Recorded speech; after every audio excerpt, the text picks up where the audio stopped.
Thanks for coming back. We're reviewing Wolverine Weapons of Armageddon, Issue 3. When we last left off, Wolverine, Terry Barnes, and David Colton were tracking down Tyler Torrens, a target connected to the new Weapon X program renamed Prime Warrior. But their mission was derailed by Nuke, who has a lethal grudge against Logan. In a desperate attempt to kill Wolverine, Nuke fires a bazooka directly at the cabin. With Terry Barnes caught inside, is she still alive? Let's find out. Let's dive into issue 3 and take a look. We start off in David Colton's past before he became the unknown Captain America. He's in intense pain connected to various tubes and wires. As the doctor says, almost done, David. And you'll be happy to know this is your final treatment. Thank God. I'm not sure how much more of this I could take, Dr. Sarif. As he sits up, we still have patriots like yourself working to save America. The second I'm good to go, Al-Qaeda won't know what hit them. Thanks to your work, Doc. The doctor responds, I suppose that's one way of looking at it. What do you mean? I don't consider myself a patriot, not really. I appreciate the opportunities this country gave my parents when they moved here, but it's the science that drives me. It's always unsteady here. One day it accepts me, and then the next it could want me dead or send me back to the country I've never even stepped foot in. David, that's not what America is about. It's the enemy who wants us to tear each other apart. What you're doing is going to make us better, stronger. The people are going to see that our country is made up of all kinds of heroes, like yourself, once I'm kicking Taliban butt as Captain America. Just then, another contender for the mantle of Captain America, a man named Chuck, walks in and says, Not so fast there, pal. You ain't Cap just yet. Looking forward to you being my grown-ass Bucky. Here for my final treatment too, Doc. As General Ross walks in and says, Gentlemen, David and Chuck stand at attention and salute as he enters. General Ross, at ease, soldiers. Just here to tell you that your trainers okayed you for combat. David, whoa, we're shipping out? General Ross, not yet, son. We're going to ease you into this with a mission on home soil. Now cut back to the present. Wolverine running through the scorched remains of the building. Fire still smoldering. Wolverine narrating, Terry Barnes, mutant hunter. Decades ago, she tracked me down for the Weapon X program. I wanted her dead for a long time. Before I learned that people could change a tone. Lord knows I've tried. The perspective shifts to David Colton, firing a heavy assault weapon. Nuke emerges holding a rocket launcher and shouts, You're effing mine, Logan. You and your pal gonna make you bleed. Wolverine, that man on the other end of that rocket launcher, Nuke, maybe he can change too, but I don't want him to. I want him on the other end of my claws. As we see injured Terry Barnes in the rubble, holding David Colton's Captain American shield as protection. He, clutching the shield, says, Who are you? Who are we? Wolverine, we're under attack, darling, but little do they know we're survivors. As he's shot through his back, we see soldiers charging through the snow, firing their weapons as they yell, Target acquired, moving in. Wolverine puts a shield on his back, scoops up Terry as he realizes that she is really hurt, and he yells, Terry's down, need to get her help now. David Colton takes out two soldiers as he yells, head straight south of the cabin, don't deviate. Nuke starts his pursuit, leading a charge of soldiers through the snow, firing his weapon and yelling, running, old man, I'll blast your coward ass straight to hell. But David Colton is prepared as we see him holding a detonator as he presses the button. Nuke and the soldiers are caught in the explosion, being thrown through the air by the force of the blast. Wolverine carrying Terry as David runs ahead of them, leading the way. Wolverine narrates, That'll buy us some time. Don't know how much Terry has left. David tells Wolverine, We'll be gone before they know it.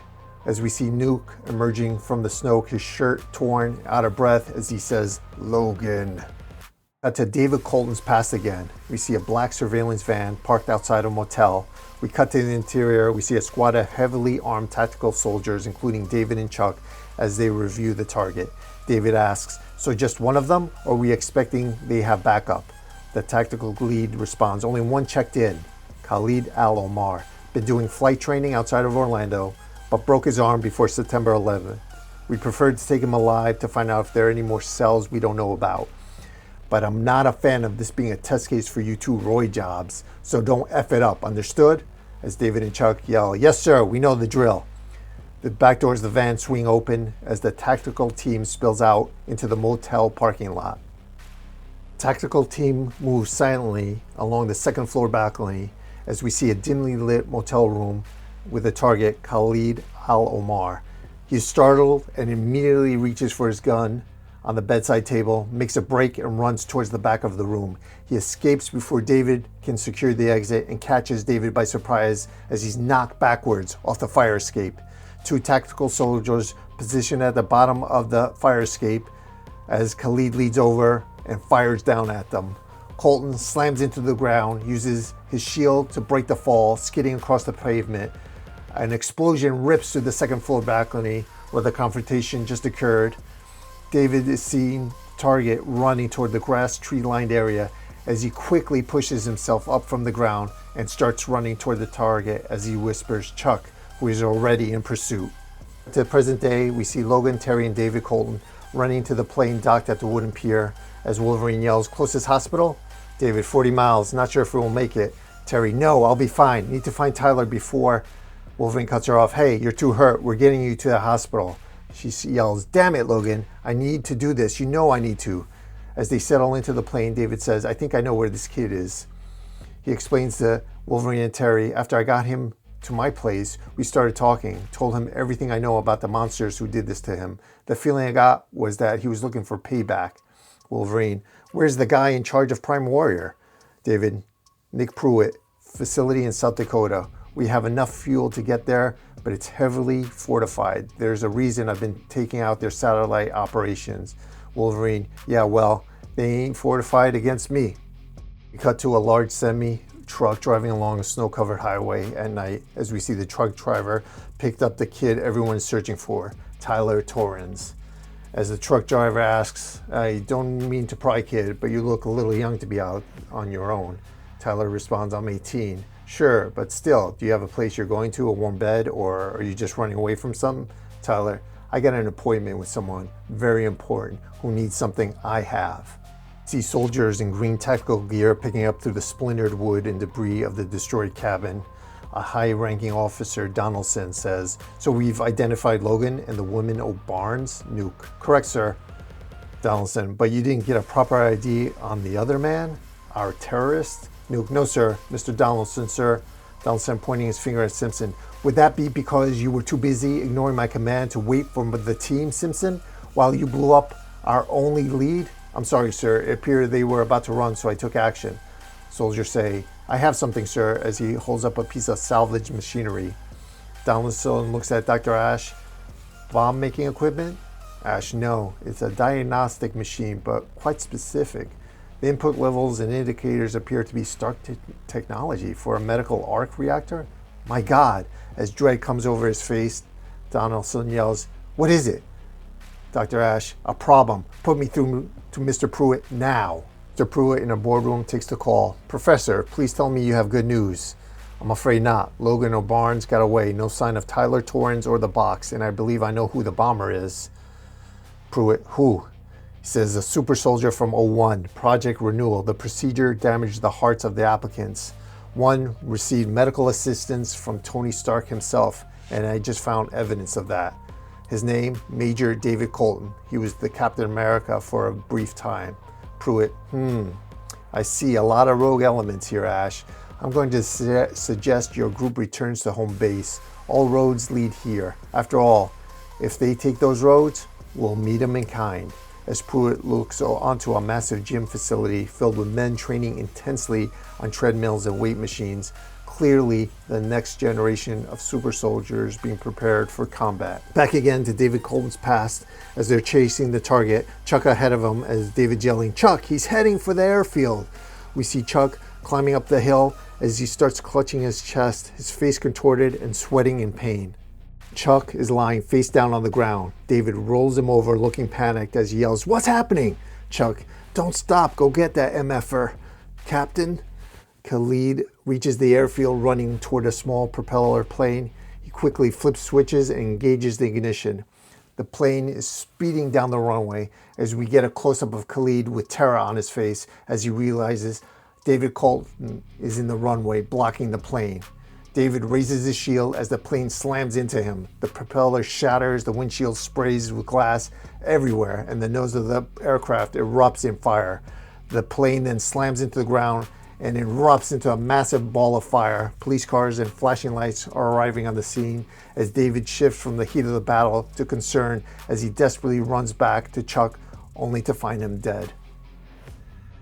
Back to the present, the plane flying through a heavy rainstorm. Wolverine: so you're telling me you gave this kid the names of the torturers and didn't think you were sending him to his death trap? David: he deserved to know, and he also deserves to make them pay if that's the path he wants to take. I didn't tell him what to do or not to do. I don't give orders. I don't take them either.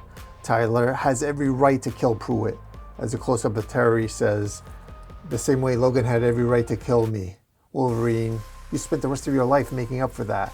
She responds, I tried. God help me, I tried. Wolverine responds, not sure if Prime Warrior CEO will have that kind of change of heart. Terry Barnes leans her head back against the window. Wolverine in the back seat, reaching forward, pulls off his cowl and gently places his hand over Terry's eyes to close them. David looks back over his shoulder and asks, is she? Logan: yeah. Wolverine narrates, Terry Barnes, a mutant who hunted mutants. There would have been a spot in hell for her if she died years ago, but she lived long enough to deny the devil. I may need another 100 years. They're walking toward the Prime Warrior facility as we hear, hands where we can see him, kid. Tyler: I don't have a gun or a bomb. I have this, which your boss really, really wants. So take me to him or I slice through it. Mr. Pruitt from inside the office watches the encounter. Clever kid. Michael, escort Mr. Torrens in, but if you get a shot, take it, and please alert the Prime soldiers. We cut to David Colton's past after those events. He's lying down recovering as the doctor says, you're healing quickly. David: except for my heart, right? Chuck is dead, Naveed. My chest is a ticking time bomb, and you knew it. The doctor: I didn't know it. I suspected. But Chuck's family had a history of heart issues, so I believe that contributed to the accelerated problems. Your heart should be perfectly healthy for at least 5 to 10 years. David: 5 to 10? Nah, that's a death sentence. The doctor: no, what I've given you is a life in service of the country you love as much as I love science. You don't give a crap about this country. You said so. That's not what I said. I said I'm grateful to America. I'm just trying to put this into terms you understand, David. You're special now. You can and will do great things. Nobody else made it through the process. General Ross just dropped this off while you were recuperating. I'm sorry about your friend. I really am, but he's dead. Nothing can change that. And now it's just you, David Colton. You won. As Naveed opens a metallic case inside Captain America's costume as he says, you're Captain America. Now go make that mean something. We cut back to the present. Wolverine and David are walking through a snowy wooded area. David asks, I don't get why you're bringing that damn shield. Aren't you immortal or something? Wolverine: I can take a bullet, yeah, but the fact that you won't use it, yet won't throw it away, means it's important. It stands for something, and you may not think you're worthy of it right now, but people change. As they enter the Prime Warrior facility, they're met with a gruesome sight. The floor is littered with bodies of fallen soldiers. As David says, okay, are we too late? Wolverine: maybe, or maybe everyone gave up and ran. Wolverine narrates, the familiar scent on the breeze says otherwise though. Oxidation as meat touches the air, blood already drying.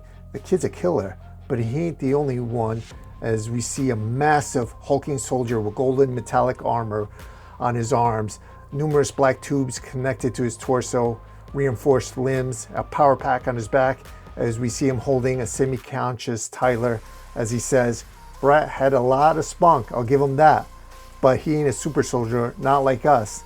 Now what do you say? Should we open this housewarming gift? As Wolverine and David Colton prepare for a battle, Wolverine unsheaths his claws. And to be continued. This concludes this issue. Thanks for hanging out at the Comic Book Lounge. Do me a favor and hit the like, comment, and subscribe buttons to get notification when new videos are up. And I'll see you next time.